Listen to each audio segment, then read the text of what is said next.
Hello guys, स्वागत है आपका देव हूँ फ्यूचर पॉइंट पे। तो जैसे कि हमने अपनी सामान्य अध्ययन की सीरीज शुरू करी थी, उसी क्रम में आज हमारा अगला वीडियो रहेगा जिसमें हम टोटल 50 एमसीक्यू देखेंगे और अपना एक टॉपिक क्लियर करेंगे। ठीक है, तो शुरू करते हैं अपने पहले सवाल से। महाबलीपुरम में रथ मंदिरों का निर्माण किस वंश के शासकों द्वारा कराया गया था? तो जो महाबलीपुरम में रथ मंदिरों का जो निर्माण करवाया गया था, वो करवाया गया था पल्लवों द्वारा। ठीक है, हमारा जो ऑप्शन नंबर डी हो जाएगा, पल्लवों द्वारा महाबलीपुरम में रथ मंदिरों का निर्माण करवाया गया था। ऑप्शन नंबर डी बिल्कुल सही है। ठीक है, अगला देखते हैं। कुषाण शासक कनिष्क बौद्ध धर्म की किस शाखा का अनुयायी था? तो जो कुषाण शासक था कनिष्क, वो बौद्ध धर्म की कौन सी शाखा का अनुयायी था, ये पूछा रहा है। ठीक है, तो बौद्ध धर्म का जो विभाजन हो गया था हीनयान शाखा और महायान शाखा में। ठीक है, तो पूछा रहा है कि कौन सी शाखा का अनुयायी था कनिष्क। तो इसका जो सही ऑप्शन है वो जाएगा महायान शाखा का। ठीक है, ऑप्शन नंबर जो बी है, महायान शाखा का अनुयायी था कनिष्क। ठीक है, और जो बौद्ध धर्म के बारे में जो आपको डिटेल्स जो वीडियो हैं प्राचीन भारतीय इतिहास की, उसमें ऐड करी हुई हैं, तो प्ले लिस्ट में जाके आप वहाँ चेक कर सकते हैं। आगे देखते हैं।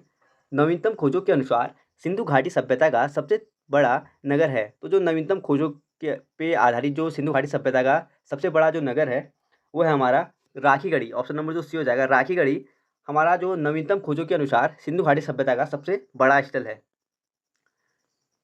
पुस्तक द स्पिरिट ऑफ इस्लाम के लेखक कौन है? तो जो स्पिरिट ऑफ इस्लाम के जो लेखक हैं वो हैं सैयद अमीर अली। ऑप्शन नंबर जो डी हो जाएगा, सैयद अमीर अली द्वारा द स्पिरिट ऑफ इस्लाम पुस्तक लिखी गई है। ठीक है, ब्रिटिश हाउस ऑफ कॉमन्स का चुनाव लड़ने वाले प्रथम भारतीय कौन थे? तो जो ब्रिटिश हाउस ऑफ कॉमन्स का जो चुनाव लड़ने वाले पहले भारतीय थे वे थे विमेश चंद्र बनर्जी। ठीक है, ऑप्शन नंबर जो सी है, विमेश चंद्र बनर्जी द्वारा ब्रिटिश हाउस ऑफ कॉमन्स के लिए चुनाव लड़ा गया था और ये पहले भारतीय थे। त्रिपुरी संकट के बाद कांग्रेस का अध्यक्ष किसे चुना गया? तो जो त्रिपुरी जो संकट था उसके बाद जो कांग्रेस के अध्यक्ष चुने गए थे वो चुने गए थे राजेंद्र प्रसाद। ठीक है, ऑप्शन नंबर जो सी हो जाएगा, राजेंद्र प्रसाद को त्रिपुरी संकट के बाद कांग्रेस का अध्यक्ष चुना गया था। स्वतंत्रता आंदोलन में लीडर समाचार पत्र निम्नलिखित में से किसने शुरू किया? तो स्वतंत्रता आंदोलन में जो लीडर समाचार पत्र शुरू किया गया था वो किया गया था मदन मोहन मालवीय द्वारा। ठीक है, और जो पूना पैक्ट में जो भीमराव अम्बेडकर और महात्मा गांधी के बीच जो पूना पैक्ट हुआ था ना, उसमें जो हस्ताक्षर किए थे वो किए थे महात्मा गांधी की तरफ से मदन मोहन मालवीय ने। ठीक है, तो आगे देखते हैं। नगर और उसके संस्थापक के नाम के सही जोड़ों का मिलान कीजिए। तो हमें एक साइड नगर दी है और दूसरे साइड हमें संस्थापक दिए हैं। ठीक है, हमने सही मिलान करना है। तो मुंबई की जो स्थापना की थी ओनाल्ड अर्गिजन ने की थी। ठीक है, ओनाल्ड अर्गिजन ने मुंबई की स्थापना की थी। कलकत्ता की स्थापना की थी जॉब चारनाक ने। चेन्नई या मद्रास की जो स्थापना की थी फ्रांसिस डे ने की थी। यानी हमारा ऑप्शन नंबर ए बिल्कुल सही हो जाएगा। ठीक है, 1 का हो जाएगा ए, 2 का हो जाएगा बी और सी का हो जाएगा 3। Option number A. अगला देखते हैं। महात्मा गांधी को टाइम्स मैगजीन ने पर्सन ऑफ द ईयर कब नामित किया था? तो जो महात्मा गांधी ने जो महात्मा गांधी को टाइम्स मैगजीन द्वारा जो पर्सन ऑफ द ईयर नामित किया गया था वो किया गया था 1930 में। जो हमारा ऑप्शन नंबर ए हो जाएगा, 1930 में महात्मा गांधी को टाइम्स मैगजीन ने पर्सन ऑफ द ईयर नामित किया था। जब महात्मा गांधी की हत्या हुई तब किसने कहा था कि कोई विश्वास नहीं करेगा कि ऐसे शरीर और आत्मा वाला कोई आदमी कभी इस धरती पर चला? तो महात्मा गांधी के बारे में यह कथन किसका था? सीधे सीधे ये पूछा जा रहा है कि कोई विश्वास नहीं करेगा कि ऐसा शरीर और ऐसी आत्मा क्या है, कोई इस धरती पर चला था करके। तो इसका जो हमारा सही ऑप्शन है वो कहा था अल्बर्ट आइंस्टीन ने कहा था। ठीक है, महात्मा गांधी के बारे में। ऑप्शन नंबर जो हमारा सी हो जाएगा बिल्कुल सही ऑप्शन है। किसी राज्य में पंचायतों के निर्वाचन की तिथि की घोषणा कौन करता है? तो जो किसी राज्य में पंचायत की जो निर्वाचन की जो तिथि की घोषणा की जाती है वो की जाती है राज्य निर्वाचन आयोग द्वारा। ठीक है, ऑप्शन नंबर जो हमारा बी हो जाएगा, राज्य निर्वाचन आयोग द्वारा पंचायतों के निर्वाचन की तिथि की घोषणा की जाती है और हर राज्य के लिए है। ठीक है, ये हर राज्य का राज्य निर्वाचन आयोग ये घोषणा करेगा। रविंद्रनाथ टैगोर को नाइटहुड की उपाधि ब्रिटिश सरकार ने कब दी, जिसे उन्होंने 1919 में वापस कर दी थी? तो जो 1919 में नाइटहुड की जो उपाधि दी थी रविंद्रनाथ टैगोर को, तो उन्होंने वापस कर दी थी। ठीक है, 1919 में। पूछा जा रहा है कि ब्रिटिश सरकार ने ये उपाधि रविंद्रनाथ टैगोर को कब दी थी? तो इसका जो सही ऑप्शन है वो दी थी 1915 में नाइटहुड की उपाधि रविंद्रनाथ टैगोर को दी गई थी और 1919 में रविंद्रनाथ टैगोर ने ये वापस कर दी थी। ठीक है, मुस्लिम लीग का अगस्त प्रस्ताव के संबंध में क्या रुख नहीं है? तो जो मुस्लिम लीग का जो अगस्त प्रस्ताव के संबंध में जो रुख नहीं था वो हमारा जो सही ऑप्शन रहेगा वो जाएगा डोमिनियन स्टेट का दर्जा मांगा गया। ये हमारा रुख नहीं था। ठीक है, मुस्लिम लीग का। ऑप्शन नंबर जो डी हो जाएगा बिल्कुल सही हो जाएगा। अगर आपको स्पीड ज़्यादा लग रही हो वीडियो की तो वीडियो को पॉज करके आप कमेंट में अपना आंसर दे सकते हैं। ठीक है, कि कौन किस ऑप्शन का आंसर सही है करके, और फिर वीडियो को आगे बढ़ा सकते हैं। आगे देखते हैं।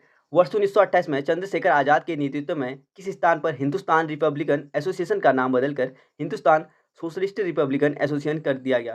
तो जो ये नाम चेंज किया गया था ना, ये किया गया था दिल्ली के फिरोज शाह कोटला में, ठीक है। ऑप्शन नंबर जो हमारा सी हो जाएगा, दिल्ली के फिरोज शाह कोटला में चंद्रशेखर आज़ाद के नेतृत्व में 1928 को हिंदुस्तान रिपब्लिकन एसोसिएशन का नाम बदलकर हिंदुस्तान सोशलिस्ट रिपब्लिकन एसोसिएशन रख दिया था, ठीक है। सोशलिस्ट ऐड कर दिया था इसमें। तो ऑप्शन नंबर जो हमारा सी हो जाएगा, दिल्ली के फिरोज शाह कोटला में किया गया था ये।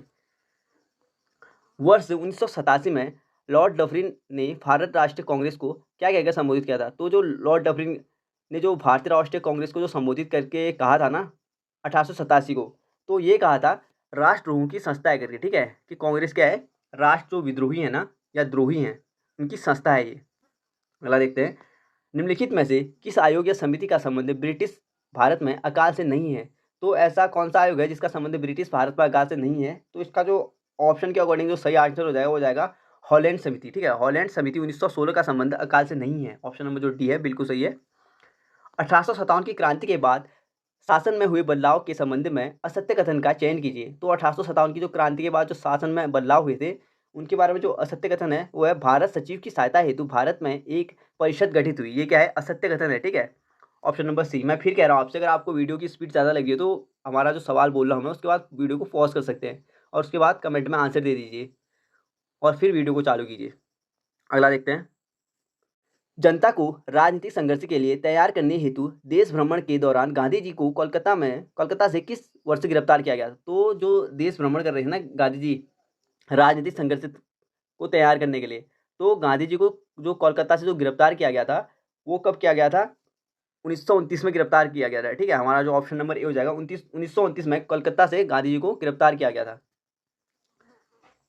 थियोसॉफिकल सोसाइटी की स्थापना वर्ष 1875 में कहाँ की गई थी? तो जो थियोसॉफिकल सोसाइटी की जो स्थापना की गई थी 1875 में, वो की गई थी न्यूयॉर्क में। ऑप्शन नंबर जो बी हो जाएगा हमारा न्यूयॉर्क, वो बिल्कुल सही ऑप्शन है।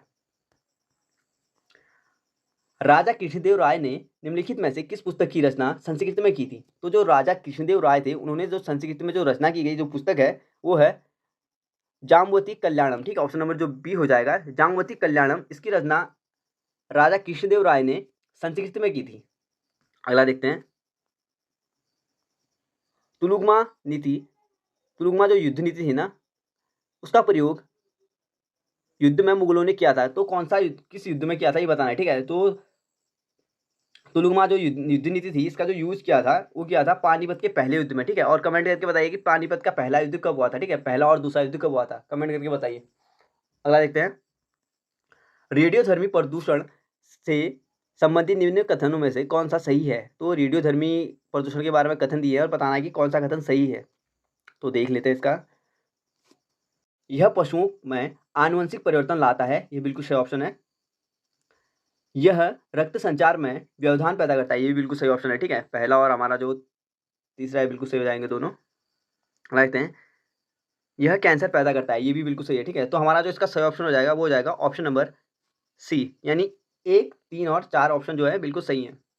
देखते हैं, भारत में ओसनिक नेशनल पार्क स्थित है। तो जो भारत में ओसनिक नेशनल पार्क जो स्थित है वो स्थित है कच्छ में, ठीक है। ऑप्शन नंबर जो सी हो जाएगा कच्छ में, ये हमारा ओसनिक नेशनल पार्क स्थित है। नल्ला मलाई की पहाड़ी किस राज्य में स्थित है? तो जो नल्ला मलाई की जो पहाड़ी स्थित है वो स्थित है हमारे ऑप्शन नंबर सी, यानी राजस्थान में, सॉरी आंध्र प्रदेश में स्थित है हमारी अन्नामलाई की पहाड़ियाँ, ठीक है। ऑप्शन नंबर जो सी है बिल्कुल सही है। अष्टमुदी झील किस राज्य में स्थित है? तो जो अष्टमुदी जो झील स्थित है वो स्थित है केरल में। ऑप्शन नंबर जो हमारा ए हो जाएगा अष्टमुदी झील केरल में स्थित है। निम्नलिखित घास के मैदानों को मानचित्र के अनुसार उत्तर से दक्षिण के क्रम में सजाएं। तो घास के मैदान दिए उसको उत्तर से दक्षिण के क्रम में सजाना है, ठीक है। पहला जो है वो हो जाएगा पंपाज, दूसरा जो हो जाएगा वो हो जाएगा कंपोज, तीसरा हो जाएगा सेलवास और चौथा हो जाएगा लानोस, ठीक है। तो हमारा जो ऑप्शन नंबर सी हो जाएगा वो बिल्कुल सही क्रम है, 1, 4, 2, 3। निम्न महत्वपूर्ण पत्तनों एवं उनके संबंधित देश का मिलान करना है, ठीक है। पत्तनों और देश का मिलान करना है, तो देख लेते हैं इसका। काहिरा, तो जो काहिरा है वो हो जाएगा मिस्र। बेलीगट्न, तो जो बेलीगट्न हो जाएगा वो हो जाएगा न्यूजीलैंड। मॉस्को, मॉस्को आ जाएगा रूस। लिस्बन, लिस्बन का हो जाएगा मिस्र, ठीक है, सॉरी लिस्बन का हो जाएगा पुर्तगाली। तो हमारा जो इसका सही ऑप्शन है वो हो जाएगा ऑप्शन नंबर सी, बिल्कुल सही है, ठीक है, ऑप्शन नंबर सी। अगला देखते हैं, भारत का राष्ट्रपति किस सदन का पदेन सभापति होता है? तो जो भारत का राष्ट्रपति जो पदेन सभापति होता है वो होता है राज्यसभा का। हमारा जो ऑप्शन नंबर सी हो जाएगा राज्यसभा, वो बिल्कुल सही ऑप्शन है। अगला देखते हैं, महाधिवक्ता की पद का उल्लेख संविधान के कौन से अनुच्छेद में है? तो जो महाधिवक्ता के जो पद का उल्लेख है वो संविधान के हमारे 165 में उल्लेखित है, ठीक है, ऑप्शन नंबर जो हमारा सी हो जाएगा, अनुच्छेद 165 में महाधिवक्ता के पद का उल्लेख है। भारतीय न्यायिक व्यवस्था में जब जनहित याचिका की शुरुआत हुई उस समय भारत के प्रधान न्यायाधीश कौन थे? तो जो जब जनहित याचिका की जो शुरुआत हुई थी उस टाइम पीरियड पे भारत के जो प्रधान न्यायाधीश थे ना वो थे पीएन भगवती। ऑप्शन नंबर जो हमारा डी हो जाएगा पीएन भगवती, वो बिल्कुल सही ऑप्शन है, ठीक है। पीएन भगवती क्या थे? जिस समय पे जनहित जो याचिका शुरुआत हुई थी उस टाइम पे प्रधान न्यायाधीश थे। अगला देखते हैं, संविधान सभा का आखिरी सत्र निम्नलिखित में से कब तक चला? तो जो संविधान सभा का आखिरी सत्र चला था वो चला था 14 से 26 नवंबर 1949 तक। ऑप्शन नंबर जो हमारा ए हो जाएगा, 14 से 26 नवंबर 1949 तक चला था संविधान सभा का पहला सत्र। निम्नलिखित संसदीय समितियों में से सदस्यों की संख्या के आधार पर सबसे बड़ी संसदीय समिति कौन सी है? तो जो सदस्यों की जो संख्या के आधार पर सबसे बड़ी जो संसदीय समिति है वो है हमारी विभागीय स्थायी समिति। ऑप्शन नंबर जो बी हो जाएगा विभागीय स्थायी समिति, ये क्या है? सबसे सदस्यों के आधार पर सबसे बड़ी संसदीय समिति है। अगला देखते हैं, भारतीय संविधान अधिक कठोर तथा अधिक लचीले के मध्य एक अच्छा संतुलन स्थापित करता है। भारतीय संविधान के विषय में उपरोक्त कथन निम्न में से किसका है? तो जो ये भारतीय संविधान के बारे में जो कथन दिए हैं ना, तो ये कथन किसके हैं? ये हैं केसी व्हीलर के, ठीक है, ऑप्शन नंबर जो हमारा ए हो जाएगा केसी व्हीलर के, ये क्या है? कथन है। निम्नलिखित में से कौन सा रेडियो धर्मी तत्व नहीं है? तो जो रेडियो धर्मी तत्व नहीं है वो हो जाएगा कैडमियम। ऑप्शन नंबर जो हमारा डी है, कैडमियम रेडियो धर्मी तत्व नहीं है, ठीक है।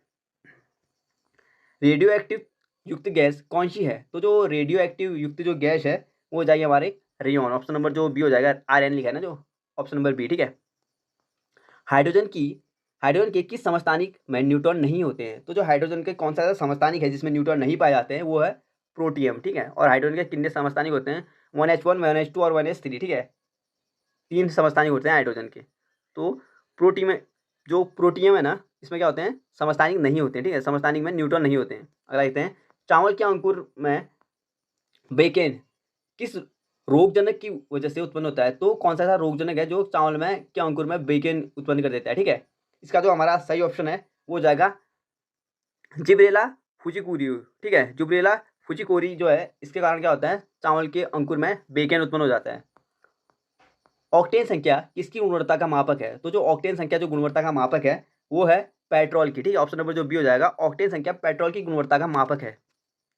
संवहन द्वारा ऊष्मा का स्थानांतरण हो सकता है। तो जो संवहन द्वारा ऊष्मा का जो स्थानांतरण हो सकता है वो हो सकता है गैस एवं द्रव में। ऑप्शन नंबर जो हमारा ए हो जाएगा, गैस एवं द्रव में हो सकता है, ठीक है। अगला देखते हैं, निम्नलिखित अवस्थाओं में से किसमें गीले कपड़े सबसे जल्दी सूख जाएंगे? तो 3 हमें अवस्थाएं दी हैं, बताना है कि गीला कपड़ा किसमें जल्दी सूख जाएगा। तो इसका जो सही ऑप्शन हो जाएगा 20% आर्द्रता और 60% तापमान होने पर, ठीक है, 60 सेल्सियस तापमान होने पर क्या हो जाएगा? गीला कपड़ा जल्दी सूख जाएगा। अगला देखते हैं, मनुष्य में आहार नाल का कौन सा प्रमुख भाग नहीं है? तो जो आहार नाल का जो प्रमुख भाग नहीं है वो नहीं है यकृत, ठीक है, ऑप्शन नंबर जो हमारा डी हो जाएगा, यकृत आहार नाल का प्रमुख भाग नहीं है। सेंधा नमक में कौन सा खनिज होता है? तो जो हम सेंधा नमक यूज करते हैं ना उसमें कौन सा खनिज यूज होता है? उसमें होता है सोडियम, ठीक है, ऑप्शन नंबर जो हमारा बी हो जाएगा, सोडियम यूज होता है सेंधा नमक में।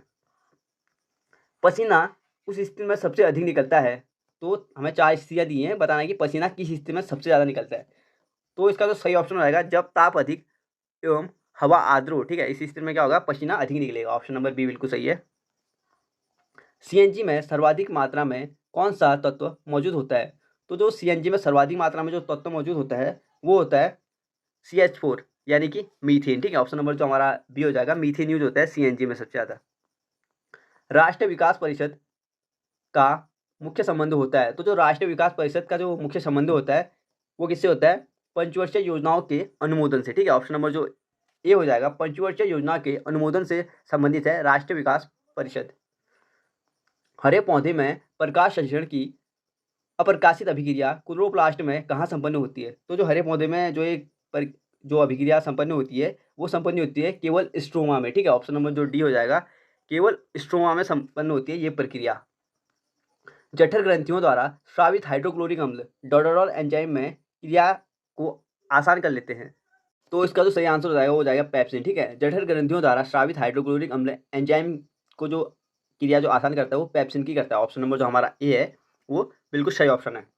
अगला देखते हैं, निम्न में से कौन सा तत्व प्रोटीन संश्लेषण में उनके लिए अनिवार्य है, ठीक है। प्रोटीन जो संश्लेषण के लिए अनिवार्य जो तत्व है वो हो जाएगा हमारा नाइट्रोजन। ऑप्शन नंबर जो सी है, नाइट्रोजन हमारा प्रोटीन संश्लेषण में अनिवार्य तत्व है। ऑप्शन नंबर जो डी है वो बिल्कुल सही ऑप्शन है। अगला देखते हैं, निम्नलिखित को सुमेलित कीजिए। तो हमें सुमेलित करना है और हमें 4 ऑप्शन दिए हैं, ठीक है, उनका मिलान करना है। तो देख लेते हैं इसका।